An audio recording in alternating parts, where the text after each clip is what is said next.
¿Qué sucede en el país? Tendencias del acontecer nacional en análisis situacional.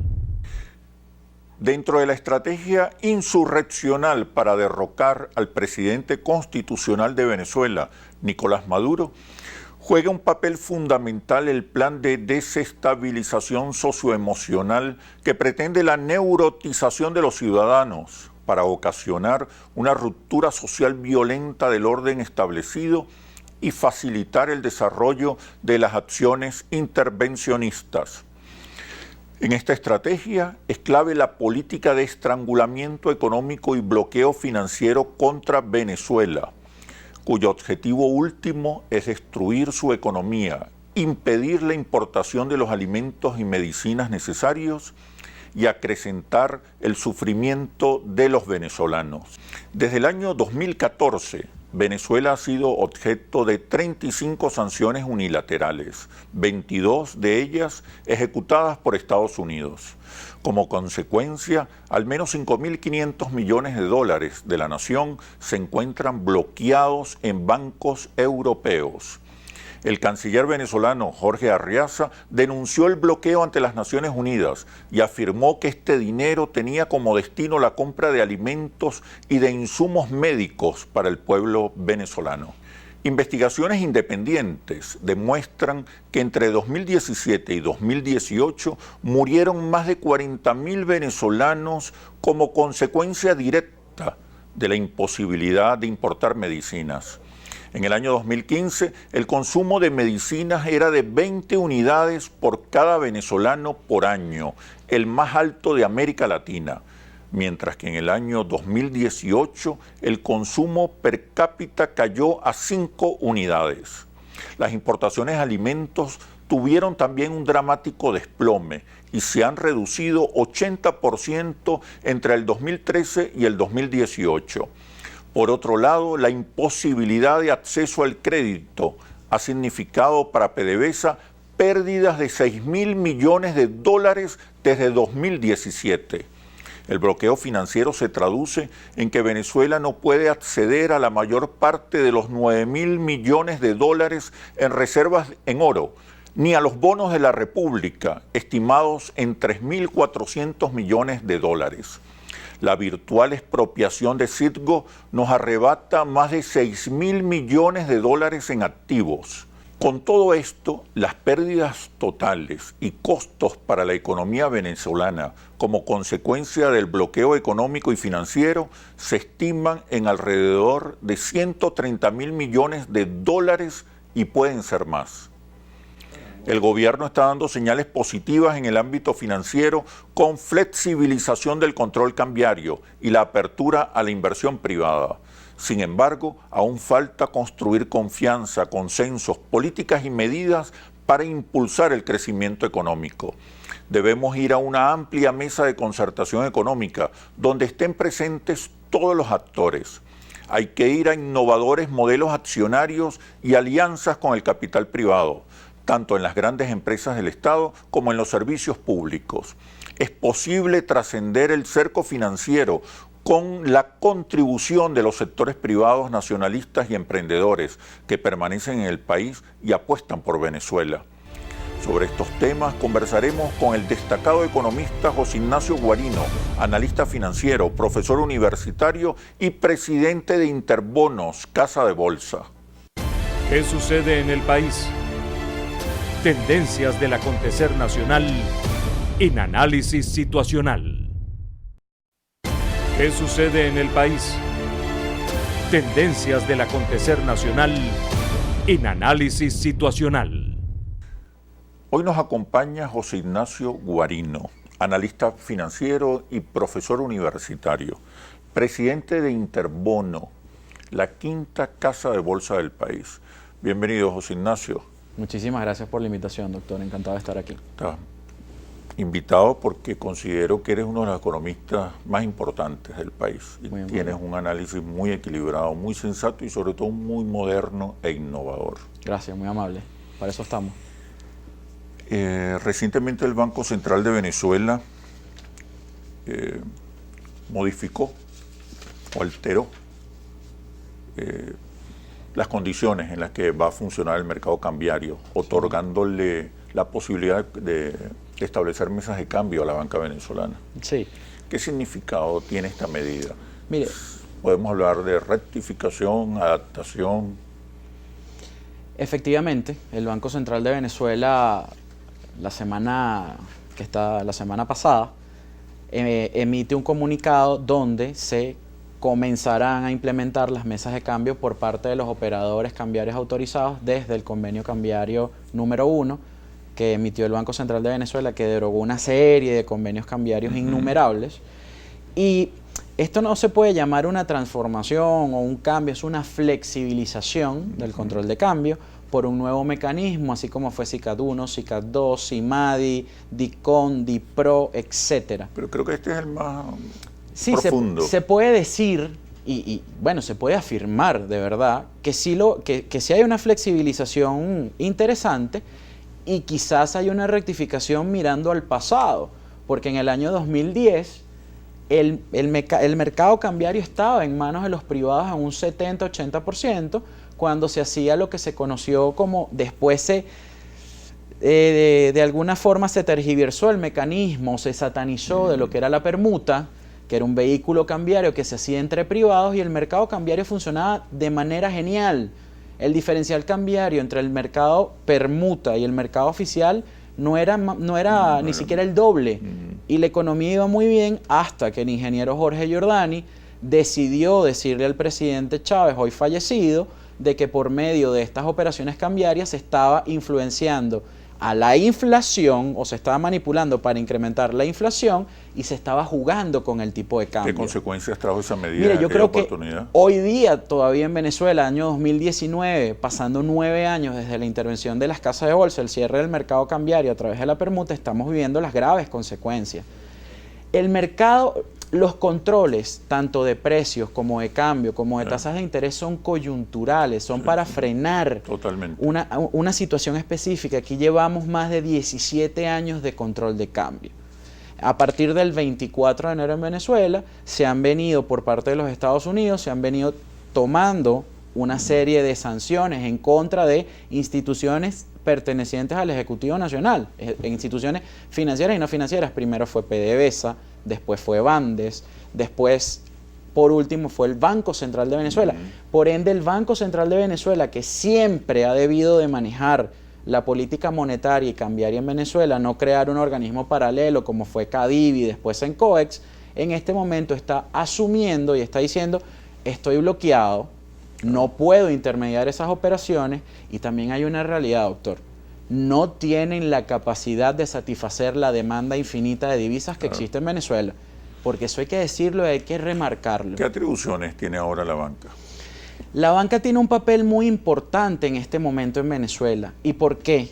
Porque la banca va a ser como la bisagra, la que va a liderar este mecanismo cambiario en un momento también muy complicado para la banca por el tema del encaje legal. El Ejecutivo Nacional pareciera que descubrió que había política monetaria y extremadamente ortodoxa a partir de noviembre del año pasado, cuando modifica las normas de encaje y crea un encaje legal marginal del 100% sobre las reservas bancarias excedentarias. En este momento en el que estamos conversando, la banca venezolana está pasando por una situación realmente complicada, y la banca es muy importante para el desarrollo de cualquier economía en cualquier país. ¿Y con esta medida? Esta medida de alguna forma podría ayudar a... fortalecer a la banca en un esquema hiperinflacionario bajo controles de cambio no es viable. O sea, este modelo que estamos viviendo en el momento, este modelo económico, tiene que tener un viraje, más allá de un refrescamiento, un viraje y una rectificación, como lo dijo el presidente de la República, pero con diferencia a los 6 años anteriores, que se ejecute.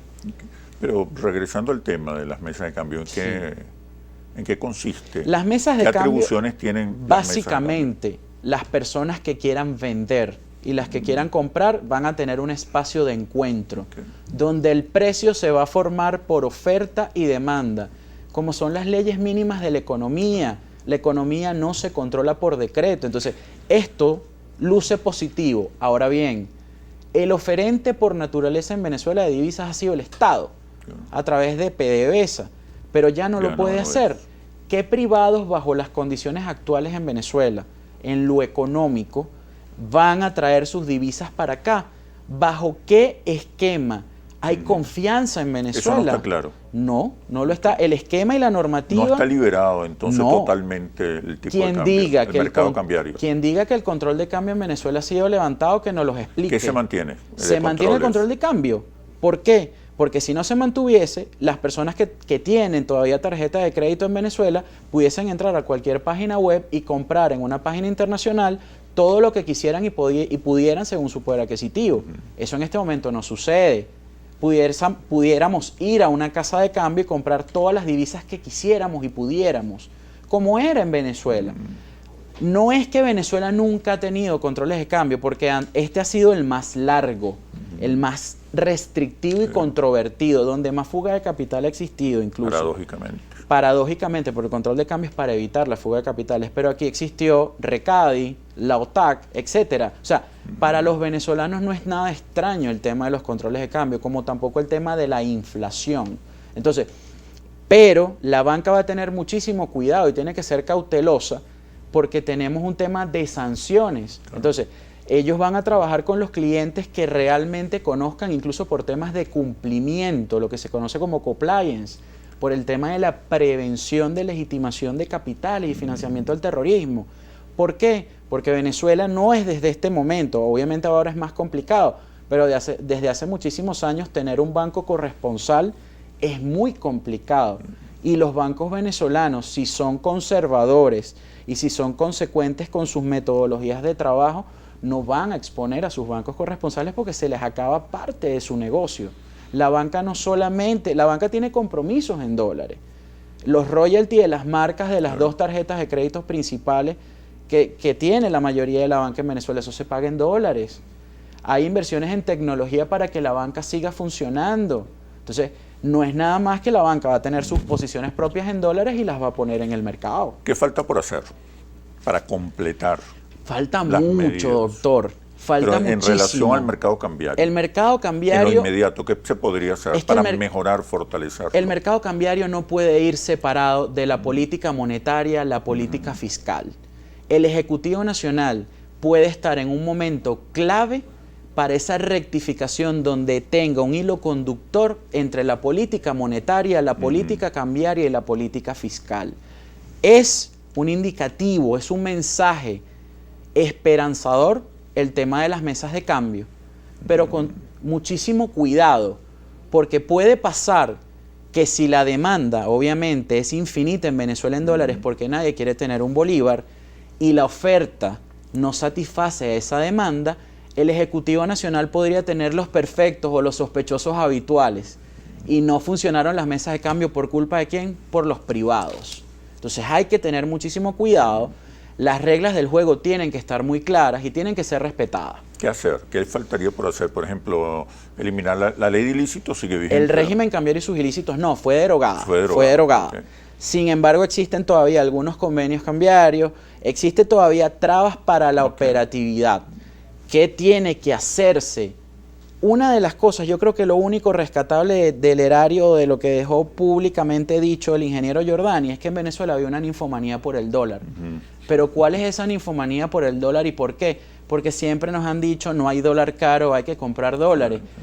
El detalle es que nadie quiere invertir en Venezuela por el altísimo riesgo que hay de expropiación, de intervención, de sanciones, etcétera. Entonces, hay que tener un plan macroeconómico en Venezuela que vaya desde lo coyuntural, resolver estos tipos de asuntos, pero también ir hacia el largo plazo, analizar todas las variables sin ningún complejo, escuchar a todos los actores económicos activamente. Vamos a hablar de eso más adelante, sobre qué sugieres para diseñar un plan económico que impulse el crecimiento. Perfecto.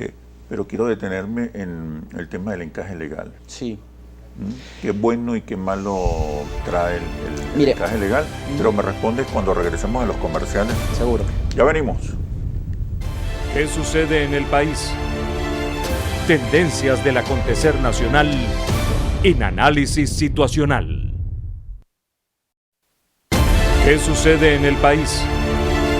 Tendencias del acontecer nacional en Análisis Situacional. Te preguntaba, José Ignacio, acerca del encaje legal, en qué consiste y qué implicaciones tiene para la economía. Pero quisiera cerrar el capítulo anterior para que me contestes rápidamente. Sí. ¿Es el fin del control de cambio? Hasta el momento no, doctor. Se mantiene el control Se mantiene el control de cambio. ¿En qué sentido se mantiene el control de cambio? Si tuviésemos una libre convertibilidad, pasará como en cualquier país del mundo que cuando uno va a una casa de cambio lo que llena es un formulario de este tamaño con datos mínimos y lleva la divisa y le dan la moneda del país. ¿Qué pasa ahora? En este momento eso no pasa en Venezuela. Las casas de cambio hace muchísimo tiempo están desactivadas. En este momento quedan supeditadas su operación a operar con los bancos en esas mesas de cambio. Hasta ahora, hasta el momento en el que estamos conversando, seguimos bajo un régimen de control cambiario. Eso es así. ¿Y qué es lo que impacta o ocasiona las recientes medidas?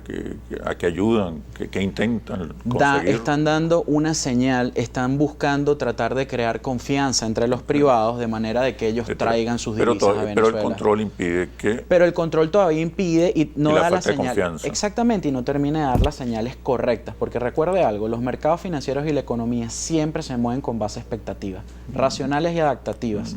Y existe mucho miedo. La repatriación de capitales. Podría ser muy interesante, pero con un marco regulatorio moderno, que no existe en este momento en Venezuela. Eso del Sundé, esas de alguna forma camisas de fuerza que en algún momento iba a una inspección del Instituto Venezolano de Seguro Social o el CENIAT, eran como herramientas que al empresariado le preocupaban, porque de alguna forma, bueno, en algún momento en uno de los mecanismos cambiarios obligaban a que uno sacara un cartel de este tamaño o las personas, los comerciantes. Yo fui beneficiado con este mecanismo cambiario a tasa tal, X o Y. Entonces, ese tipo de cosas, nada impuesto en economía es positivo o tiene resultados positivos. El encaje legal. ¿En qué consiste? ¿En qué nos beneficia? Sí, ¿O qué afecta? El encaje legal es la política monetaria más ortodoxa y liberal o neoliberal que existe. Pareciera que el Ejecutivo Nacional, a través de la persona que preside el Banco Central de Venezuela, el vicepresidente del área económica y el ministro de Finanzas, descubrieron esto ellos o sus asesores y modificaron la norma del encaje legal por primera vez en noviembre del año pasado. El encaje legal es una especie de colchón que tienen los bancos que depositan o colocan en una cuenta que les remunera el Banco Central de Venezuela por si en algún momento sucede algo, ellos puedan obtener esos fondos. Es una especie de colchón, vamos a llamarlo así, de una manera bastante coloquial. De ahorro en situación hiperinflacionaria es un costo de oportunidad y pérdida brutal para la banca. Entonces, además de ello, crean el encaje legal marginal que se monta sobre las reservas bancarias excedentarias. ¿Y qué son las reservas bancarias excedentarias? Son ese nicho donde la banca toma el dinero para prestar. Y esa es la naturaleza de la banca, tomar dinero barato y prestarlo caro, sin llamarlos especuladores ni nada por el estilo. Ese es el negocio. Su margen. Exactamente, la diferencia entre la tasa activa y la tasa pasiva. Entonces, eso está desvirtuado completamente en este momento en Venezuela. Si la banca no puede prestar, entonces, ¿cuál es la naturaleza de la banca? Aquí surgen múltiples preguntas y también algunas respuestas interesantes, como lo hemos conversado en múltiples ocasiones. Los banqueros son muy vivos para perder dinero. ¿Cómo para perder dinero? Bueno, siempre se dice que todos los que estamos presentes en los mercados financieros, los que estamos en la bolsa, los que están en las compañías de seguro y los banqueros, somos malos o somos muy inteligentes. Siempre hay personas malas en todos los sectores, en la política, en la iglesia, también en la banca, también en las casas de bolsa y también en el sector seguro. Pero sin embargo, hay una persona que yo admiro profundamente y me parece muy comedida. Y habló el año pasado, en el mes de junio, antes de la reconversión monetaria, el presidente de la Asociación Bancaria, quien le dijo al presidente Nicolás Maduro en ese momento: señor presidente, bajo las condiciones actuales, hiperinflación, controles de tasas de interés, control de cambio, etcétera, hasta el negocio bancario no es viable en Venezuela. Y ciertamente, doctor, en este momento, ser emprendedor, que se traduce en ser empresario en Venezuela, es bastante difícil. Mantener la gestión operativa de una empresa es muy complicado. Sí. Pero este encaje legal pareciera que en principio Sí. logró contener la devaluación. El Ejecutivo Nacional decidió tomar este camino para frenar lo que ellos autodenominaron o denominaron el dólar criminal. Exacto. Pero es bien pernicioso y bien peligroso, porque lo lograron contener por un tiempo, 3, 4, 5 meses, pero luego tienes que abrir las mesas de cambio, y abres las mesas de cambio en el peor momento donde la banca no tiene liquidez, donde algunos bancos han tenido que recurrir a los préstamos interbancarios, lo que se conoce como préstamos overnight, que la tasa en este momento está por encima del 90%, cuando históricamente durante este gobierno se había mantenido entre 30 y 40%, es precisamente por eso, para poder cubrirse, para poder entrar en cámara de compensación. Entonces, yo creo que las medidas siempre hay que medir cuál va a ser el impacto y el efecto final. En todo caso, se mantiene la hiperinflación. Sí. ¿Por qué hay hiperinflación? Mire, ¿y cómo combatirla? La hiperinflación se convierte en el ¿Es problema... solo un problema de emisión, de expansión monetaria? Era lo que conversábamos hace un rato, porque es un problema muy grande. Se convierte en el fenómeno tan general que domina la vida diaria de todas las personas, y esto tenemos que tenerlo claro. Esto nos afecta a todos los venezolanos.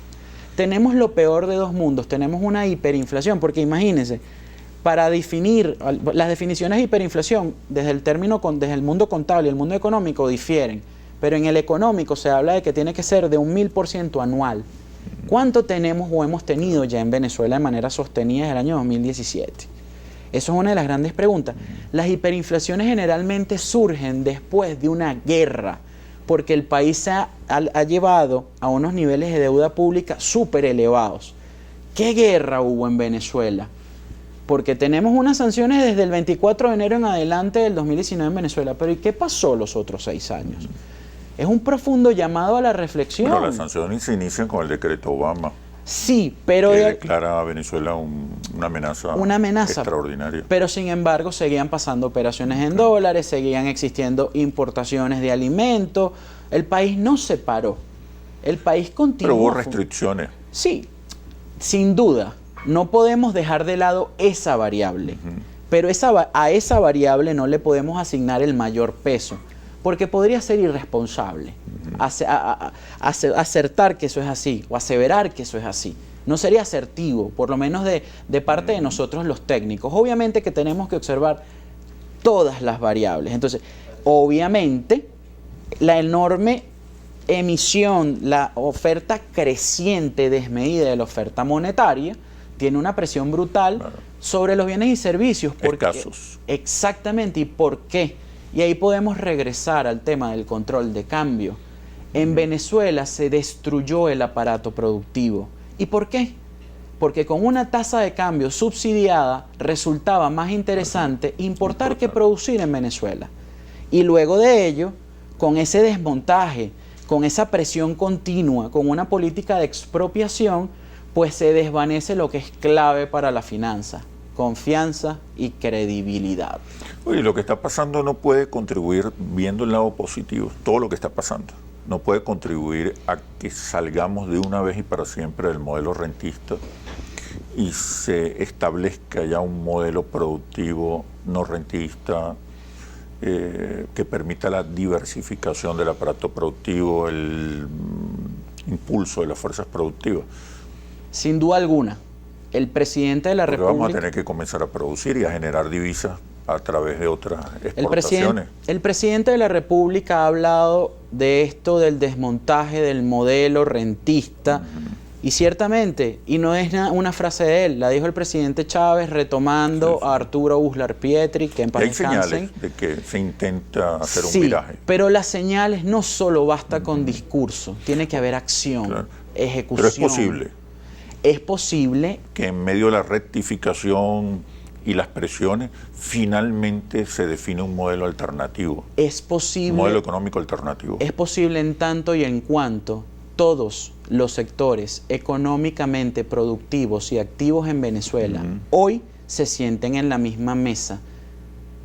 Despolarizar la economía. Despolarizar la economía, ser pragmático en lo económico. no perseguir y constantemente descalificar al empresario por parte del Ejecutivo Nacional, y que el empresario también tenga las ganas, que algunos las han mostrado, de sentarse con el Ejecutivo. El Ejecutivo Nacional tiene que tener claro que un Estado empresario no funciona. Y el ejemplo ya lo hemos visto en Venezuela. Entonces, hay múltiples variables por las cuales ese Estado capitalista, Estado empresario, puede comenzar a desmontarse y dirigirse a dictar políticas públicas que vayan hacia encaminar un estado productivo. Pero tenemos que tener un plan y tenemos que conocer en qué realmente somos competitivos y tenemos ventajas competitivas y comparativas en este momento para convertirnos en un Estado exportador y generar divisa. ¿Qué nos enseñan los modelos exitosos? Y me voy a referir fundamentalmente al modelo económico boliviano, al chino. Sí. ¿Qué podemos aprender de esas experiencias exitosas? Pero me responde cuando regresemos a los comerciales. Seguro. Ya venimos. ¿Qué sucede en el país? Tendencias del acontecer nacional en análisis situacional. ¿Qué sucede en el país? Tendencias del acontecer nacional en análisis situacional. Te preguntamos, Ignacio, ¿qué podemos aprender de las experiencias, de los modelos económicos efectivos, positivos, exitosos? Bolivia, China, Vietnam, Belarus. Sí, efectivamente Bolivia, es muy pertinente su pregunta, porque Bolivia en los años 70 tuvo un altísimo nivel de endeudamiento, y cuando en los años 80 subieron las tasas de interés, hiperinflación también. Bolivia llegó a la hiperinflación, es el caso más alto todavía, bueno, antes de Venezuela, registrado en los últimos 35 años, fue el 35.000% anual en Bolivia. Hoy en día, el señor Evo Morales se decantó por lo pragmático en lo económico. Un presidente progresista, socialista, de izquierda. Por supuesto, y no lo niega, pero respeta las reglas del juego, tiene un esquema legal correcto. Por ejemplo, la ley de mercado de valores del Estado Plurinacional de Bolivia es corredactada con la CAF, y este libro pertenece a la CAF, es un anuario que se titula Servicios Financieros para el Desarrollo, es del año 2011. Esos modelos económicos exitosos que usted menciona tienen algo en común. Todos desarrollaron sus mercados de valores, sus mercados de capitales, sus mercados bursátiles. Mientras que Venezuela, para el momento en el que estamos conversando, el mercado bursátil o el mercado de valores representa menos del 10% del Producto Interno Bruto, mientras que Asia representa el 61%, el Asia emergente el 129%, el Medio Oriente y la África del Norte el 107%, y América Latina en promedio el 46%. ¿Por qué contribuye de tal Porque manera? el mercado de valores, el mercado de capitales es la fuente primigenia y más rápida de que los fondos lleguen a la economía productiva y se garantizan. La gente coloca Exactamente, sus recursos, los deficitarios, sus ahorros. los que no tienen dinero, lo buscan directamente con lo que tienen y se conocen. No existe la intermediación financiera de la banca. Entonces existe algo, en este momento se llama el Tratado del Pacífico, donde está la Bolsa de Lima, Santiago, Bogotá y Ciudad de México, que están compitiendo a la vez con Bovespa, que todas las bolsas y todo lo que funcionaba en Brasil se fusionaron y ahora se llama V al cubo. Es decir, todo está yendo hacia la profundización de los mercados de valores en el mundo. Y Vietnam no escapa de eso. Vietnam en los últimos años ha sido una de las bolsas más rentables del mundo. China, sus 3 bolsas pertenecen al Estado y producen muchísimo dinero. Ese Estado que en algún momento se dio cuenta que no podía seguir siendo empresario porque lo que producía era pérdida, todas esas empresas las agarraron y las pusieron a disposición de todos los ciudadanos, con ciertas restricciones. ¿Se democratiza el capital? Por supuesto, gracias por esa afirmación. Porque se entiende o malentiende que el mercado bursátil, la bolsa, mercado de valores, de capitales, según la semántica que quieran darle, es la mayor expresión del capitalismo. Todo lo contrario, es la mayor expresión de la democratización del capital. Porque tanto usted como yo, todo el equipo técnico que está detrás de cámara, pueden ser inversores, incluso en esta Venezuela.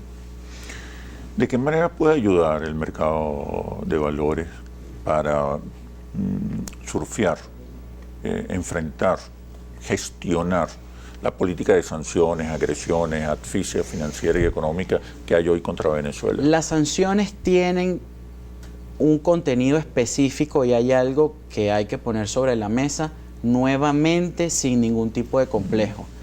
El Ejecutivo Nacional tiene que negociar con el gobierno norteamericano. Y cuando se va a una negociación, no es que vamos a capitular o a claudicar en nuestra manera de pensar o a rendirse. Cada quien cuando va a negociar coloca sobre la mesa ciertas cosas que puede entregar. Y yo creo que el Ejecutivo Nacional está en esa fase, porque existe una gran necesidad. Si se flexibilizan las sanciones, lo primero que tiene que hacer Venezuela es la reestructuración de su deuda pública. No es posible que tengamos por más de 2 años abandonados a los tenedores de bonos, tanto de Venezuela como de PDVSA, que fueron por años los mejoradores de cartera de los grandes fondos de inversión de Estados Unidos, de esos inversores. Entonces, con eso... ¿Y el mercado de valores? Y el mercado de valores nacional, regresar al mercado de valores nacional, a los operadores, la transacción de deuda pública. Nosotros no podemos todavía tocar la deuda pública venezolana. Y eso que tenemos una ley desde el año 2015 que nos dice en su artículo 4 que tenemos que tener una autorización adicional de parte de nuestro organismo regulador para tocar la deuda. Doctor, la naturaleza nuestra es intermediar títulos valores y los títulos valores son acciones y son bonos. ¿Qué hubiese pasado si en el año 2010 a las casas de bolsa y sociedades de corretaje no se les hubiese quitado las transacciones de la deuda pública de Venezuela? Tanto en bolívares como en dólares, no estaríamos viviendo esto. Existiría confianza y credibilidad. Si hubiesen perfeccionado los mecanismos, sí, de formaciones de precios. Quizás se hubiese regresado la transacción de los bonos a través de la Bolsa de Valores de Caracas. Ojo, la nombro solo a título académico informativo. No pertenezco a ella como directiva. Soy miembro accionista, pero no soy vocero de ella. Pero hay que mencionarla, porque aquí hay que comenzar a desmitificar esos temas. Hay que empezar que todos los ciudadanos nos sentamos empoderados, que podemos ser inversionistas, que no es un tema de tener corbata para invertir en la Bolsa de Valores de Caracas, que no solo tengo que comprar los dólares y meterle debajo del colchón. En el mes de abril, que fue uno de los meses más delicados para la economía venezolana, el dólar se apreció en un 56.5%. Mientras que la Bolsa de Valores de Caracas rindió 136.5% si lo dolarizamos. La Bolsa de Valores de Caracas no sale en muchas páginas internacionales, pero tiene un rendimiento importante, protege al inversionista de la hiperinflación y de la devaluación. Entonces es importante el mercado de valores. Yo creo que yo estoy observando señales positivas, decisiones en la dirección correcta, insuficientes, contradictorias, todavía falta mucho, pero hay señales. Sí. ¿Cuáles serían las claves, en tu opinión? 2, 3 claves fundamentales para recuperar el crecimiento económico, impulsar el desarrollo de las fuerzas productivas, atraer capitales tan necesarios. Sí. Lo primero, claridad en el discurso. El presidente de la República tiene que ser el capitán de este barco. ¿En qué términos el discurso? El discurso tiene que ser conciliador, sin claudicar, sin ceder en los principios que maneja el presidente de la República. Pero pragmático, un mensaje claro y único. No que el presidente Nicolás Maduro hable hoy, mañana la vicepresidenta diga otra cosa, pasado el vicepresidente del área económica diga otro, y cuando lo poco que habla el ministro de Finanzas diga otra cosa. Son 4 opiniones distintas, esto no favorece en nada. Lo segundo, con base en ese discurso, un llamado a una gran concertación económica en Venezuela. Si no entendemos con todos los actores, por supuesto, incluyendo a los trabajadores. Claro, la fuerza productiva es necesaria que esté sentada allí porque hay demandas importantes. Tenemos un salario mínimo que equivale máximo a $5 en este momento. Un salario de hambre. Eso tenemos que tenerlo claro. Entonces, en esa concertación hay que poner todo sobre la mesa, sin prejuicios, que eso es lo que hemos venido teniendo. El Ejecutivo quizás en más de una ocasión ha dado señales, pero después se contradicen, o después se trancan, o el presidente da unas instrucciones y no son ejecutadas aguas abajo. Entonces el presidente tiene una grandísima oportunidad. En estos días hemos escuchado hasta que el presidente Maduro podría, muy a lo venezolano, tropicalizado, implementar una especie de perestroika. ¿Por qué no? ¿Por qué el presidente no nos ha llamado a los técnicos que estamos constantemente haciendo propuestas por redes sociales, a través de escritos, en los medios de comunicación? No tiene ya que importar la parcialidad política, tiene que importar que estamos en Venezuela y estamos trabajando por Venezuela y apostando por Venezuela. Y el empresariado que aún lo está haciendo por eso. En resumen, confianza. Confianza y el discurso y credibilidad. El discurso es la primera piedra y la piedra fundacional en este camino. Y un plan concertado. Un plan concertado, exactamente. Bueno, José Ignacio, muchísimas gracias por este análisis situacional económico. Gracias a usted, doctor. Siempre a la orden. Hasta pronto. Gracias. ¿Qué sucede en el país? Tendencias del acontecer nacional en análisis situacional. ¿Qué sucede en el país? Tendencias del acontecer nacional en análisis situacional. El último estudio mensual del monitor Inflación y Desabastecimiento de Interlaces, correspondiente a abril, arrojó importantes datos acerca de la situación de la canasta básica de 63 productos, entre alimentos, medicinas, aseo personal y del hogar. Respecto a la canasta básica, el índice de inflación en abril se situó en 61.4%, lo que representa una desaceleración considerable respecto a enero de 2019, cuando alcanzó 296%. En abril se registró una disminución del desabastecimiento en 8.6% respecto a marzo del 2019. La inflación de medicamentos para el mes de abril alcanzó 36.8%. El estudio revela que el precio del dólar no es consecuencia en su totalidad de la expansión monetaria, pues el tipo de cambio aumenta más rápido que la liquidez. La otra variable es la confianza. Para agosto de 2018 era posible adquirir la canasta básica con $49. Sin embargo, para abril pasado son necesarios $735, lo que representa una pérdida del poder adquisitivo del dólar en 1.394%. Lo anterior se explica por el rezago cambiario, pues la inflación crece más rápido que el tipo de cambio. 79% está en desacuerdo con las sanciones económicas y financieras que aplica Estados Unidos contra Venezuela para sacar al presidente Maduro del poder. Y 86% está en desacuerdo con una intervención militar internacional. 81% está de acuerdo con que se reinicie el diálogo entre el gobierno nacional y la oposición. Venezuela es de todos y la construimos entre todos. Todos somos la solución. Soy Oscar Chemmel y los espero en un próximo análisis situacional por Globovisión, el canal de la paz y la reconciliación.